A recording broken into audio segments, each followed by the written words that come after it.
Well, the first regionals for Spiritforged ended up finishing over the weekend, and it was really interesting.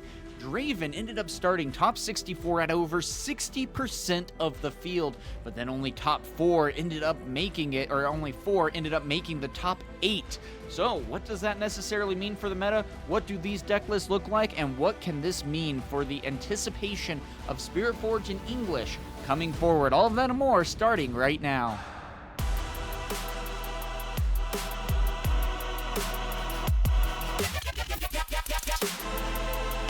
So yeah, this is something that was rather interesting and needs to be considered here, because it almost felt like that this was maybe a good introduction into the Spiritforged meta. Yes, we still saw a ton of Draven, definitely the most powerful deck with the legend ability and how powerful purple is in general. You give a lot of card draw to a super powerful color, what do you think is going to happen? Now, with that still, it should be noted that Draven did have the most represented deck, and then even when we made it into top 64, it was really interesting too, because he had 40 decks of the top 64, or 62%. I mean, we still had some really good other numbers with that. We had, of course, 8 of Aurelia's decks making top 64, or about 12%, 5 of Kai'Sa's, 2 of Ezreal, 2 of Fiora, which ended up getting second place, which really awesome. 1 of Ahri, which we're going to be taking a look at that deck list. 1 of Lucian, 1 of Victor, 1 of Master Yi, and so on and so forth. And even with all of that there, it was a really interesting idea to see how everything ended up falling into place.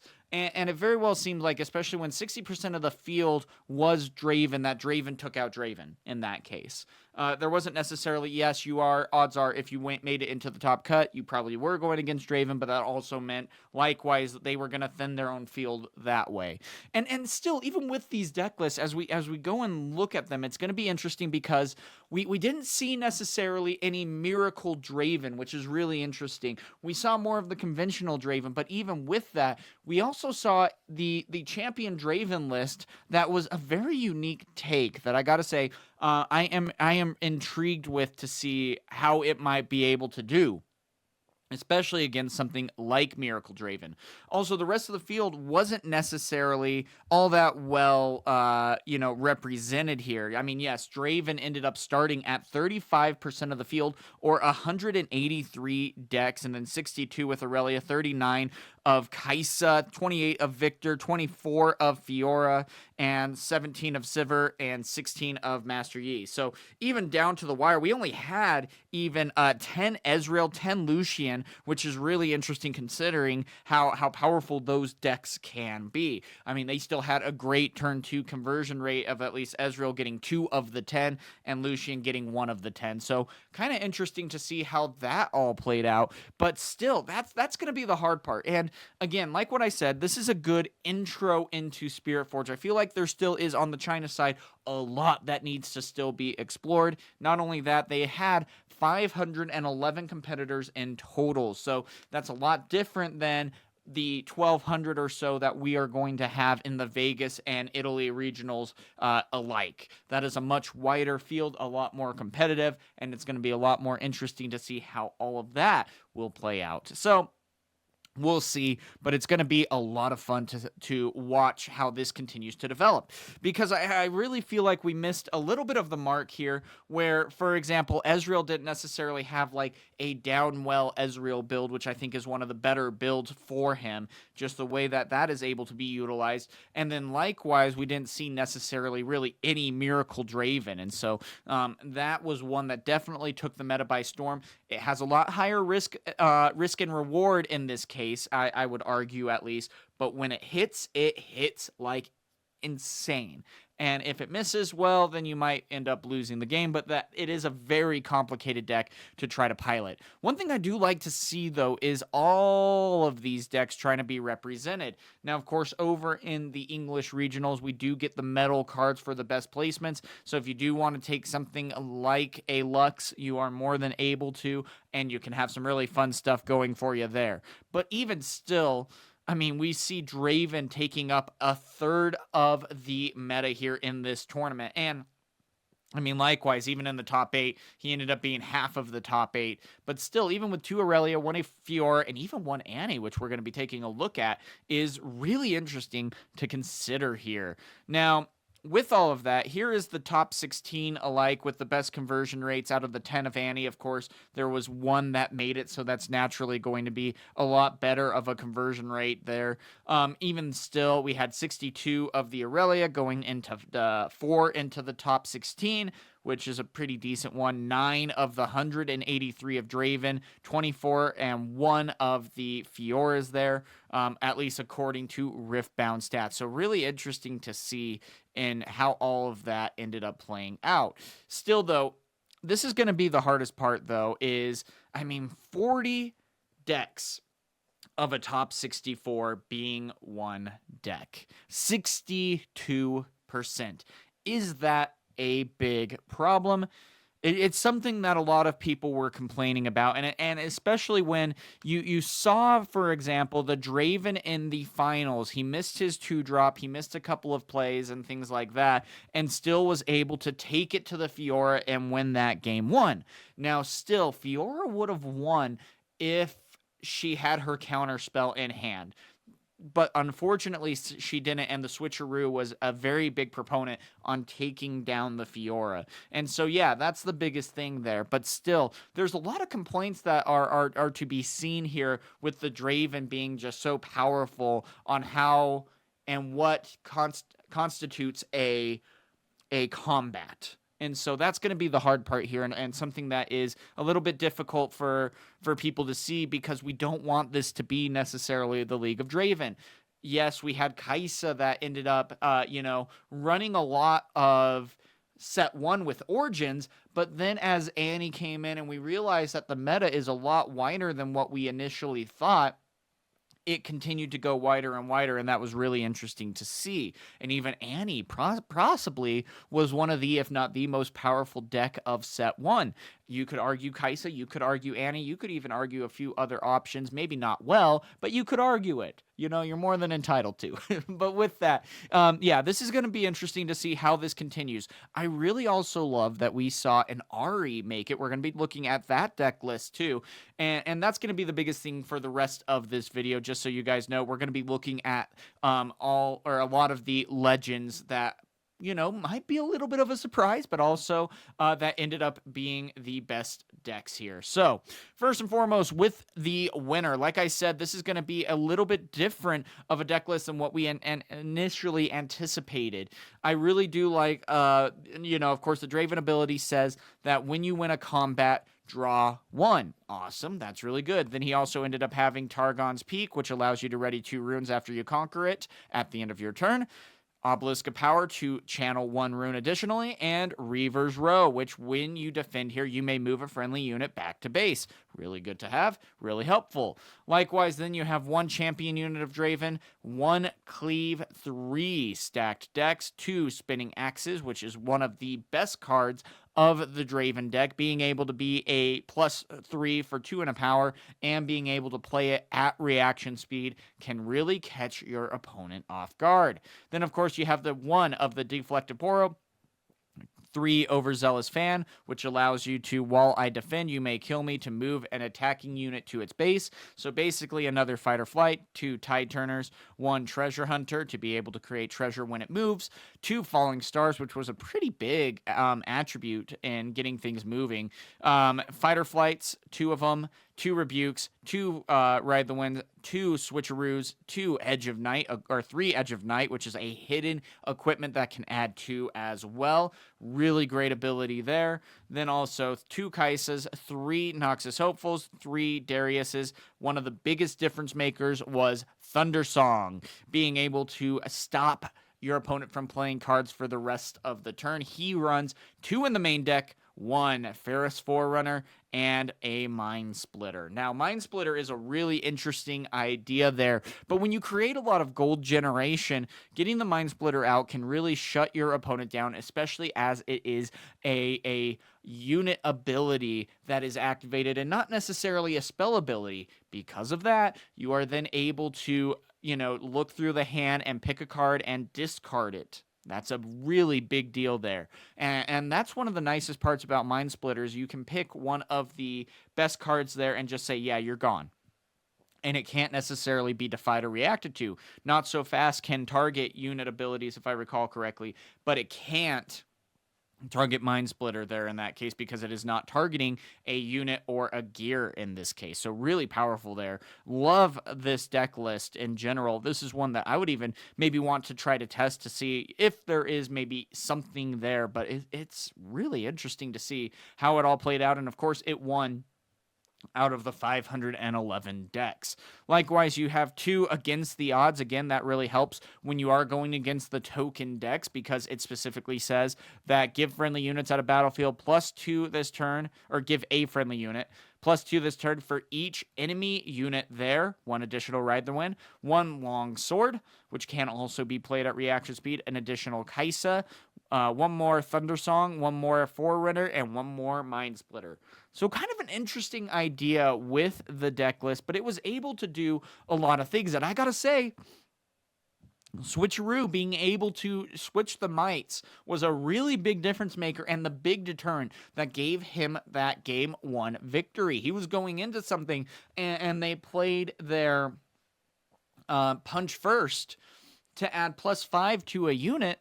And then he played Switcheroo from his hand to be able to then switch with a Treasure Hoarder, or Treasure Hunter. I always call it Treasure Hoarder. Treasure Hunter, so that the one that he just added +5 to suddenly became a 1, and that did absolutely nothing. So Punch First was like a dead card at that point. So really cool to be able to see that, and it just seemed to have a lot of versatility. We have seen a lot of battering rams that have been played, so which says that when you play a card, it becomes 1 less cost for the battering ram, down to a minimum of 1. So that's great. But if you don't have necessarily a lot of cards or a lot of runes, which is very possible in Draven, it can be kind of a dead card in your hand unless you really want to bite the bullet and pay 4 or 5 for that unit. So, you know, to each your own. But likewise, Noxus Hopeful, you just have to play 1, and then immediately you get a 4-mite out for 2. That's already a great guarantee there. And would you rather play the guarantee, or would you rather play the risk and reward of it? Like I said, Miracle Draven has a lot better of a deck power, but there is that risk that is still there. Likewise, the Fiora deck was really interesting to see. Again, Fiora specifically says that when one of your units become mighty, aka having over 5 or more might, you may exhaust me to channel 1 rune exhausted. So getting that little bit of ramp to helping you out. One that I was a little bit iffy on here was Dreaming Tree, because I do feel like Dreaming Tree can benefit your opponent a little bit too much. And that's going to be the biggest thing there, because the first time you choose a friendly unit with a spell here each turn, draw 1. There is a lot of other decks that can really take advantage there. Whereas Sunken Temple says, when you conquer here with 1 or more mighty units, you may pay 1 to draw 1. And so that's going to be one that Fiora can maybe utilize a lot more. Draven might not be able to, though. So there's a lot to be had there. Then likewise, the last one was going to be Monastery, aka when you conquer here, you may spend a buff to draw 1. So again, prioritizing that draw. And that is going to be one of the biggest things that Fiora seems to fall a little bit behind on, because it's tough to try to get into that game. And I gotta say, I was really interested with this deck list, because he even would pick Fiora Victorious, which was an interesting idea to consider instead of Fiora Worthy, because you can switch between legends. Even in between games, you can pick which legend you would rather have, and he picked the Fiora Victorious instead. Now, of course, when it becomes mighty, it has deflect, ganking, and shield, which is very powerful. But likewise, on the flip side, especially only running 1 Fiora Worthy, it's a very interesting idea, because when your unit becomes mighty, you can recycle a yellow rune and ready it. So that's a big accelerating push that you are able to make there which can really take the game to your opponent and say, do you have the right responses? No? All right, cool. I'm just going to overrun you. Now, the hard part is, though, with that one of Fiora, it's going to be hard. If you end up losing that, it can really slow down your game. But I got to say, I love the challenges. I love the punch first. I love also this signature spell. It is one of the, if not the best signature spell in this game currently, because it is a defy in this color combination, which is already insane. And then on top of that, when you counter the spell, and it can be any cost of spell, you add then that unit or that might or that cost, that energy cost, to your unit's might. So if you defy, for example, a time warp, you add 10 to a unit, which is absolutely crazy. All things considered, that is insane. And just a really crazy ability. I also love that they did put one salvage in the deck, again, being able to kill a gear, but not only that, to draw one, you're always going to be able to kill a gear. That's going to be very helpful there. Then, of course, Hidden Blade for the card draw, but also you're able to use it on your opponents. The hard part here was in the finals, they did have a good job at taking out the units with Hidden Blade for going against Draven, but then you gave him the 2 cards, and already you do not want to give purple more cards that they can use in their arsenal. One of the biggest combos, though, is going to be Unsung Hero going into the BF Sword. Now that immediately is going to be adding 3, which is going to make him mighty, and then when the Unsung Hero dies, if it was mighty, draw 2. Which is, okay, I'll take that all day. Really awesome. And then likewise, you have a couple of things to accelerate yourself out. You also even have like a call to glory to make things happen a little bit more. And then you also have pit rookies to be able to get you some buffs on your units so that you can then sack it. And then likewise, with the Warmog's armor, you're able to do so with all of that. Really interesting deck list. Then, of course, we even have Salvage in the side deck, 2 Unyielding Spirits to stop all ability and spell damage for the turn, 2 Cannon Barrages, which is going to be able to deal 2 to all in a battlefield or in combat. All enemy units in combat. Then again, a Facebreaker to stun a unit. Really good card. Something that China has been using a lot, but not so much in America. And then, of course, 2 Salvages. So again, this is a really fun deck. A lot of versatility here that is able to be utilized so that you can really take the game to your opponent. I love that he went and prioritized also card draw. That, again, is going to be one of the biggest downsides of Fiora, but one that he was able to utilize properly for each and every game. Unfortunately, again, he did end up falling a little bit short. Probably should have won that game 1, but just wasn't able to find the correct cards when it mattered. Again, he just needed one signature spell to defy a switcheroo, and the game was his. So sad, but that's how it is. You know, that's card games sometimes.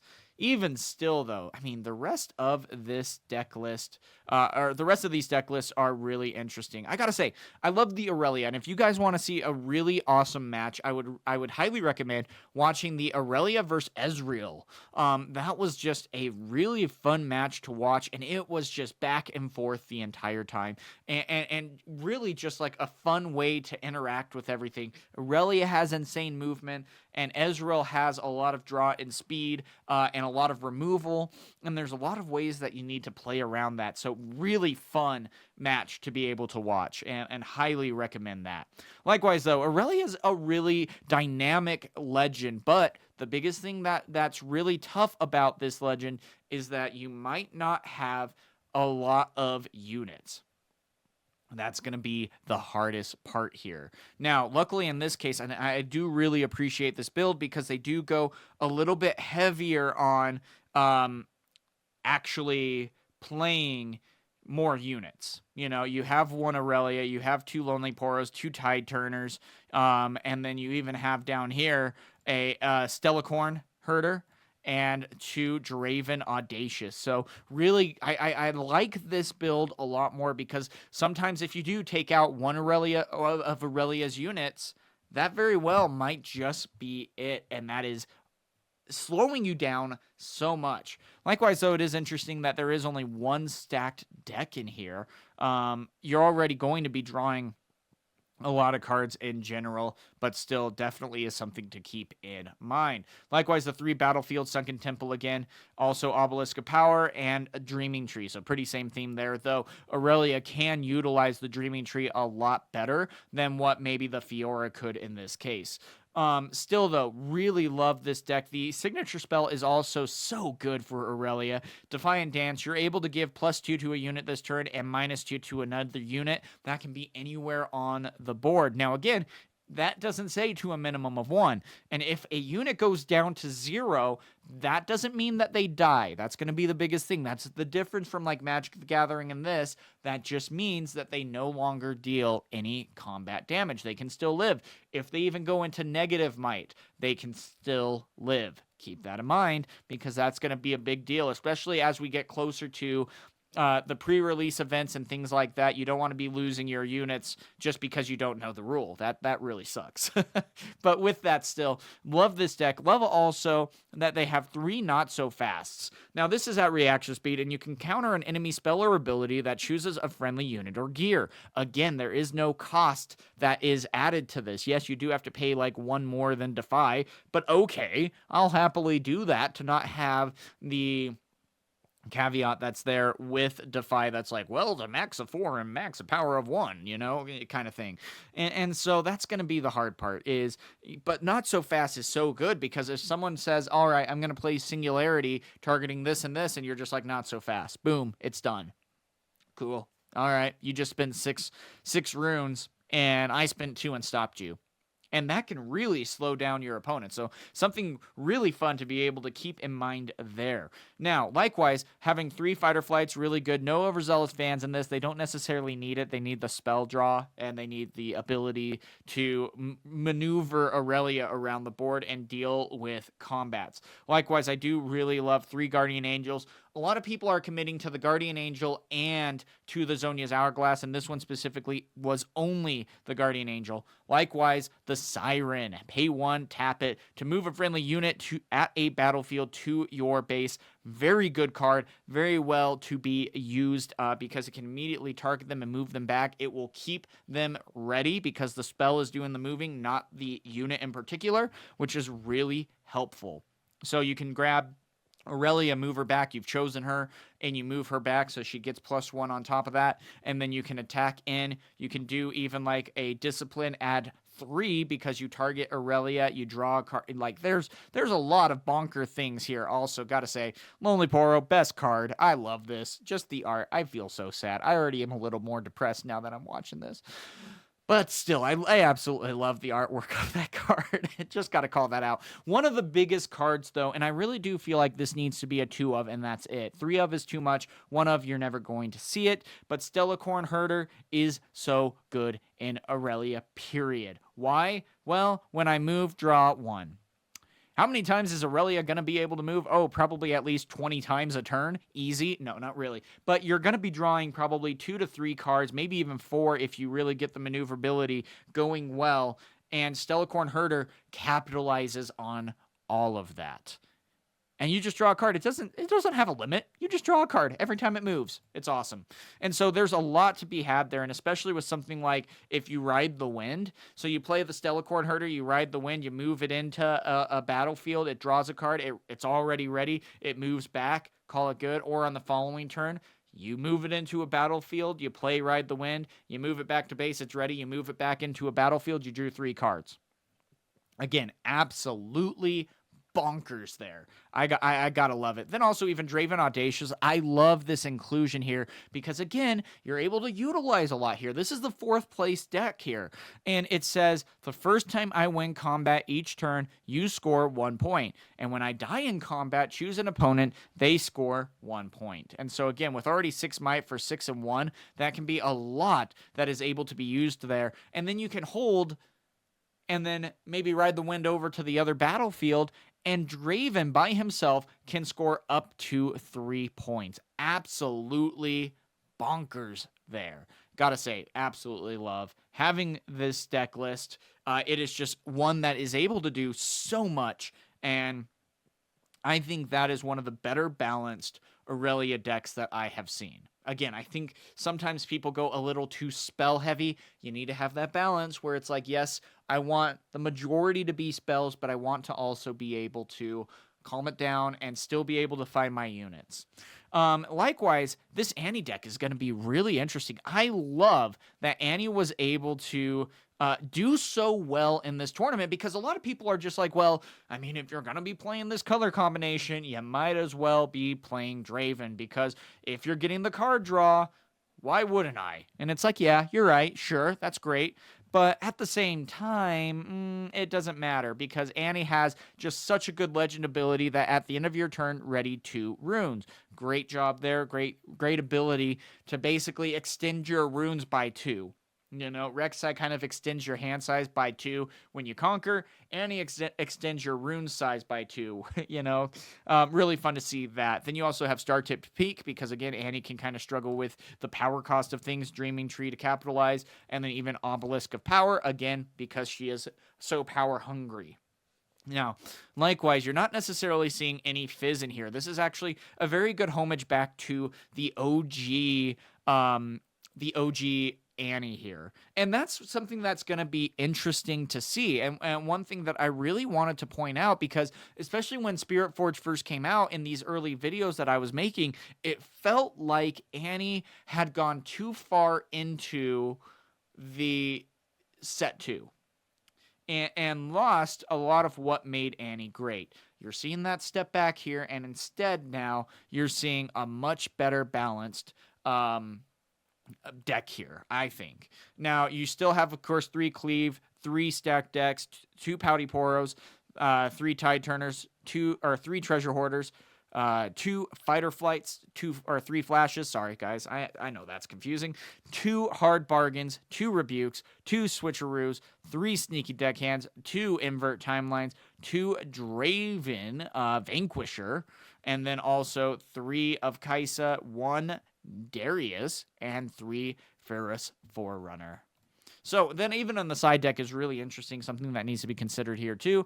You know, we have 1 Longsword, a 3rd Draven in the side deck, and then Nox is Hopeful at 2, and a 2nd Darius, and 3 Mind Splitters. So something really interesting to be considering there, and I would really love to see even like a deep dive on how to run and play this deck, because it is a very dynamic deck that is so fun to be able to see. I also love Invert Timelines, because Draven could draw a crap ton of hands, and then, or a crap ton of cards, and then you say, oh, by the way, you're back down to 4.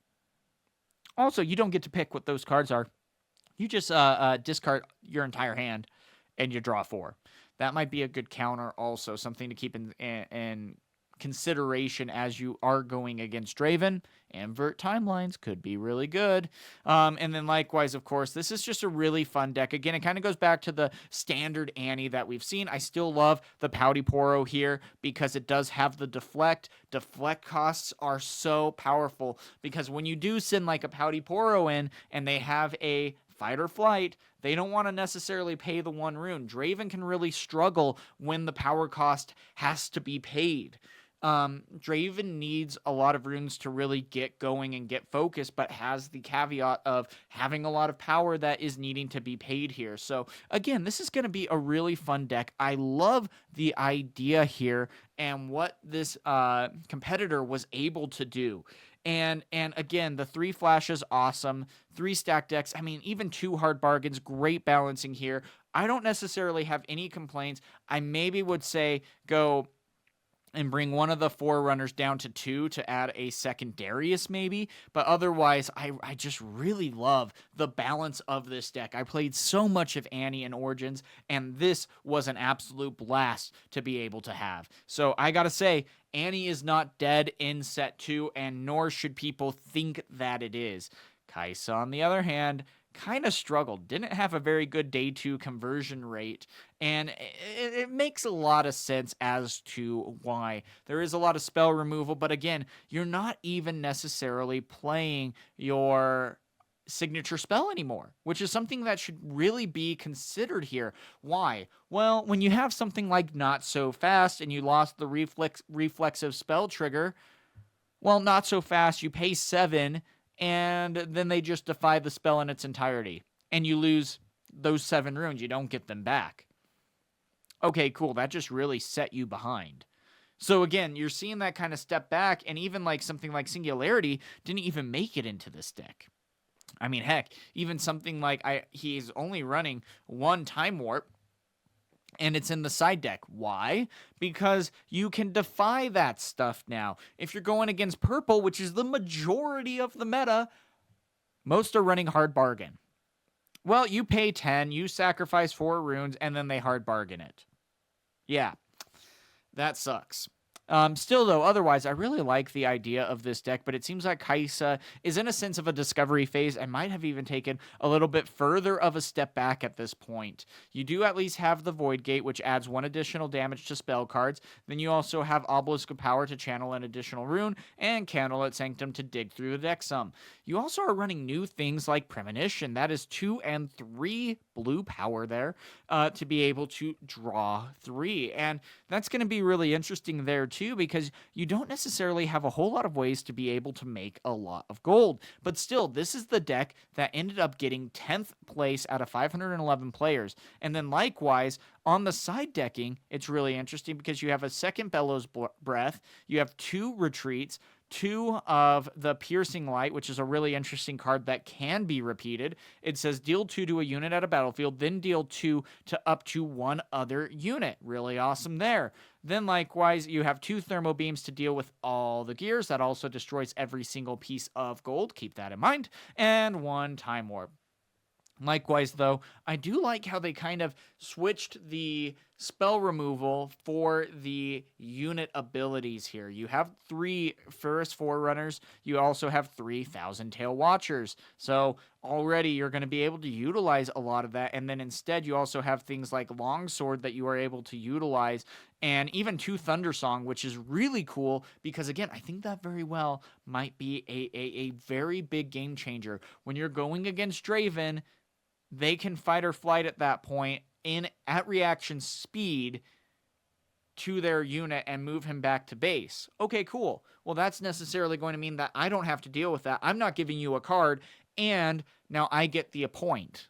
Very well could be that I get multiple points with Thundersong coming into play. Then likewise, Falling Star is just going to be such a powerful card here for the Kai'Sa. I do love the spell slinging mentality here. Has some mechs here, but one of the biggest things too, you're going to be playing the Forecaster, and it says your mechs have vision. Well, that counts itself. So you get to play that. You immediately see itself, and you can look at the top card and put it at the top or bottom. So already going to be really good. There's no real other... Yeah, there's one other mech with the Forerunner.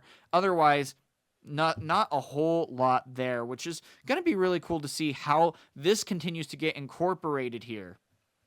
But all the same, here we go. We are going to be going into the next deck list. Now, we did have, surprisingly, an Azir. Now, I know what a lot of people are saying is that Azir just falls so hard to gear destruction. And yes, you're right about that.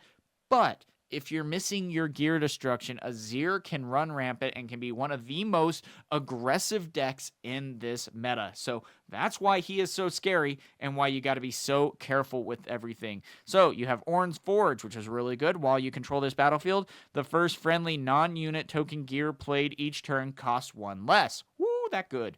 Then likewise, you have Trifarian War Camp, great addition, and then Vilemaw's Lair to stop people moving back to base. If you have ganking and stuff like that, Ride the Wind, for example, you can get around that, but you have to go over to the other battlefield. You cannot go back to base from Vilemaw's Lair.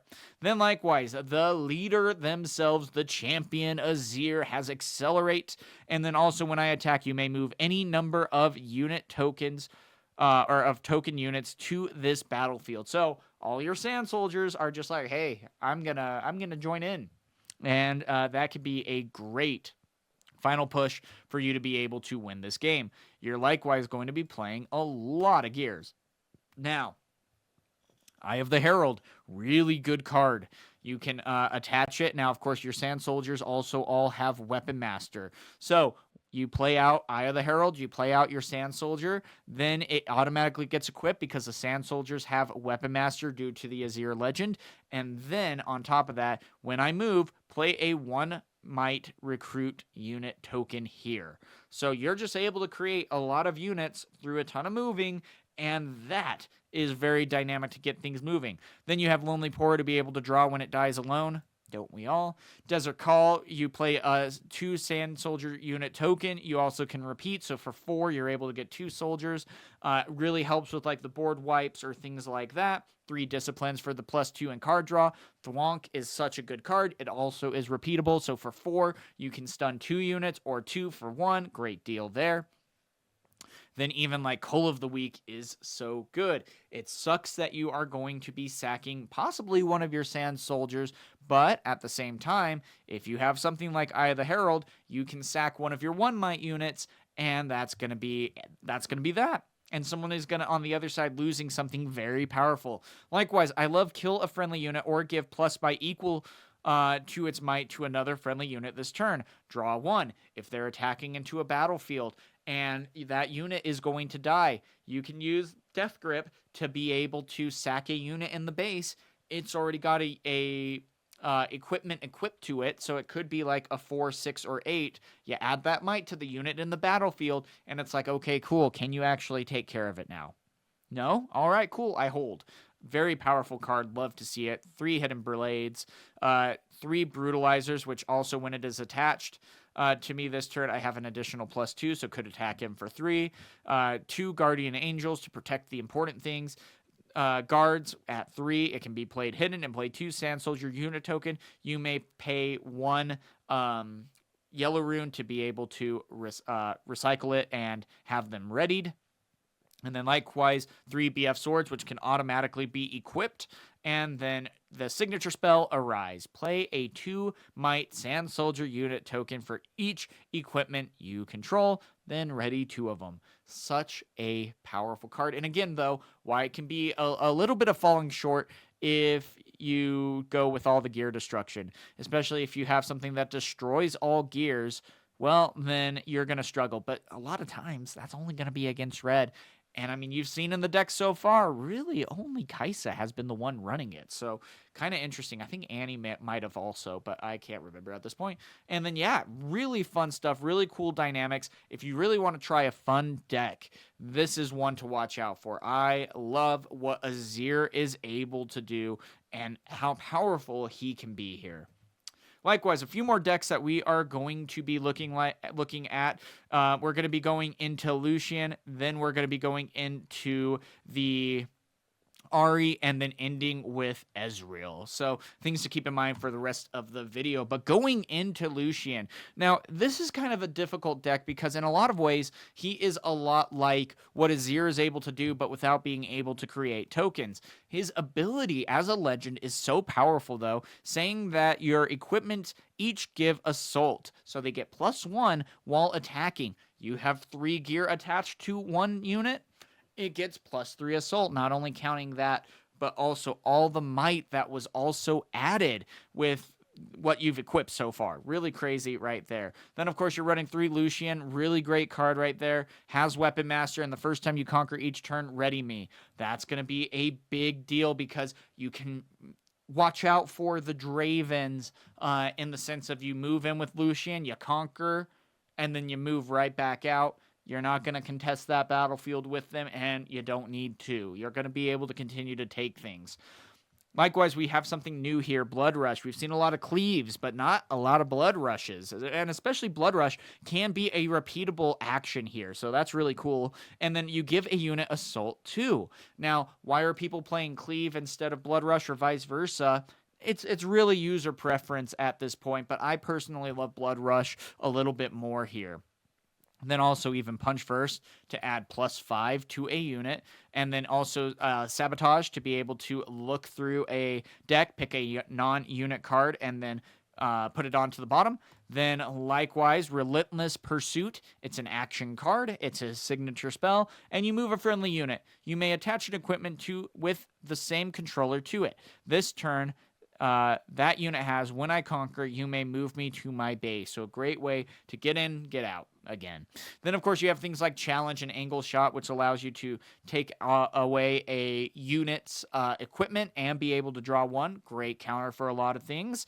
And then a ton of equipment, even something like First Mate, really powerful. But this is something that I love is Skyfall, one of the most powerful equipment of set 2. Now, of course, you do have to pay 3 and then 1 and 1 power to be able to equip it, but my hold effects are also conquer effects and vice versa. So really fun ways to be able to utilize that.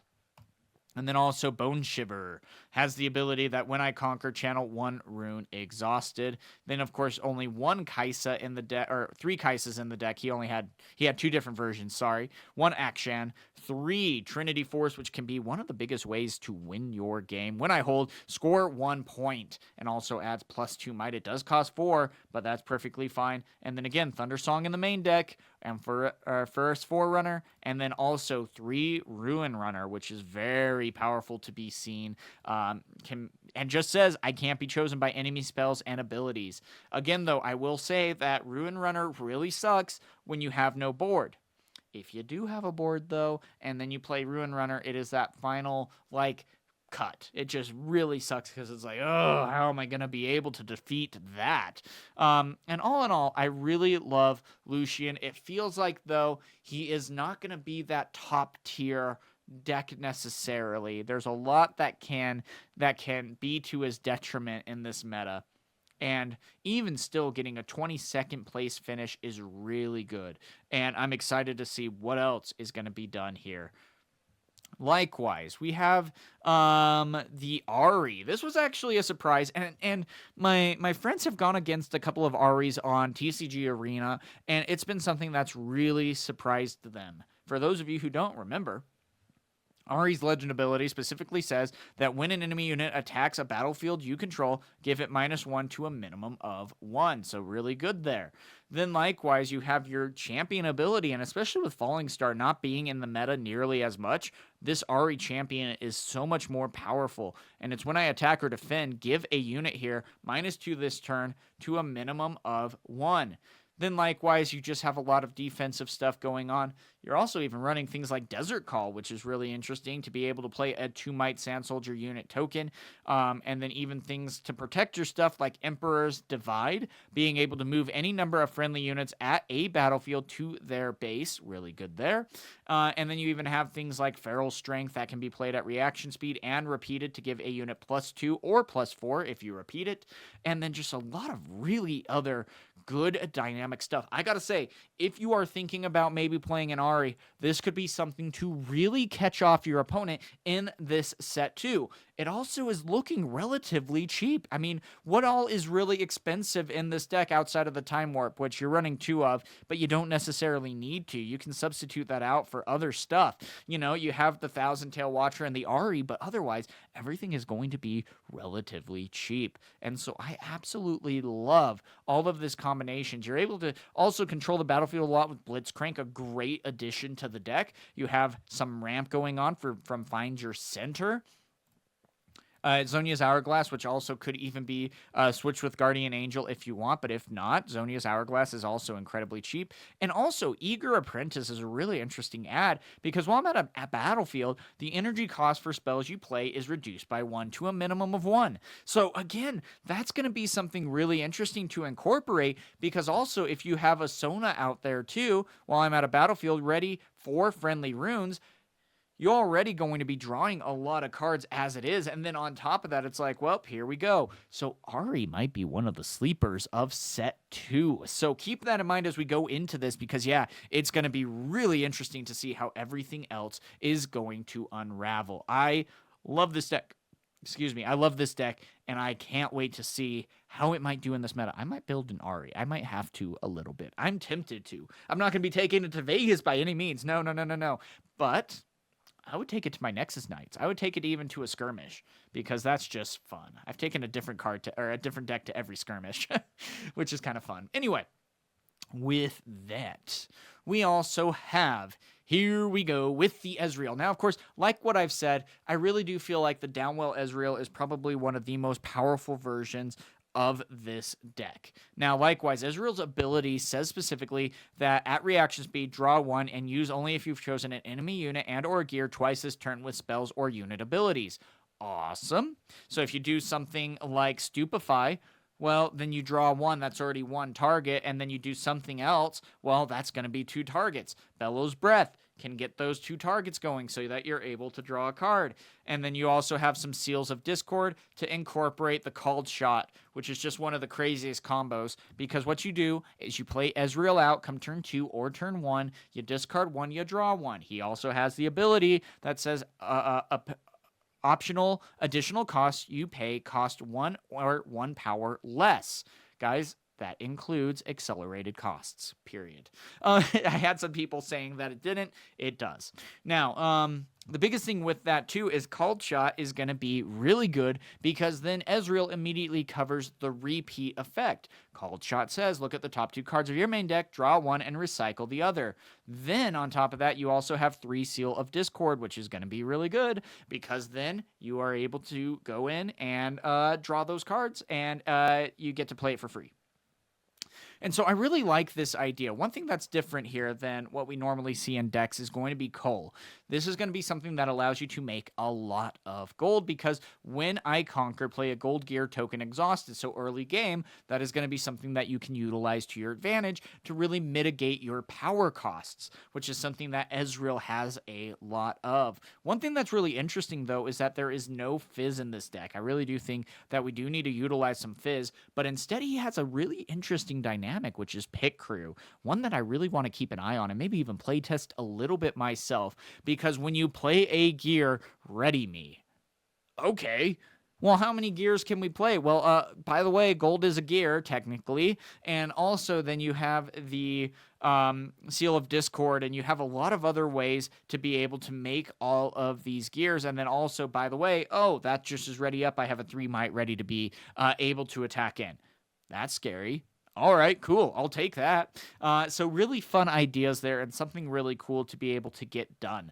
And then likewise, I'm going to be really curious to see how the rest of this deck really is utilized. One of the most powerful cards, though, I gotta say, is going to be Wages of Pain. The ability to either hide this card or just play it for free, or for 3, sorry, is going to be deal 3 to a unit at a battlefield, play a gold gear token exhausted. Woohoo, that's going to be good right there. Then even having 1 Time Warp in this deck could be really good, especially with all the gold that you are creating. But I love the 2 Mind Splitters, the 2,000 Tail Watchers, 1 Boots of Swiftness to be able to get some ganking and +2, and Frigid Touch, again, that is going to be able to be repeated, which again is going to give you a card with the Legend ability and -4, and possibly into the negatives too. So really good to see all of that. And then even the signature spell, which is so powerful, banish a friendly unit, then its owner plays it, ignoring its costs, deal 3 to an enemy unit at a battlefield and banish this.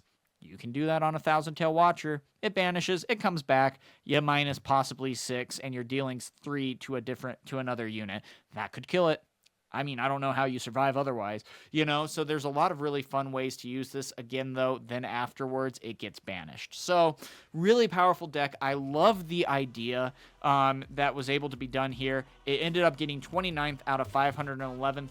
Really good job by this competitor, and I'm really excited to see where Ezreal goes, because I think he also might be a little bit slept on, and definitely was in China. There was only 10 decks that showed up of the 511 competitors.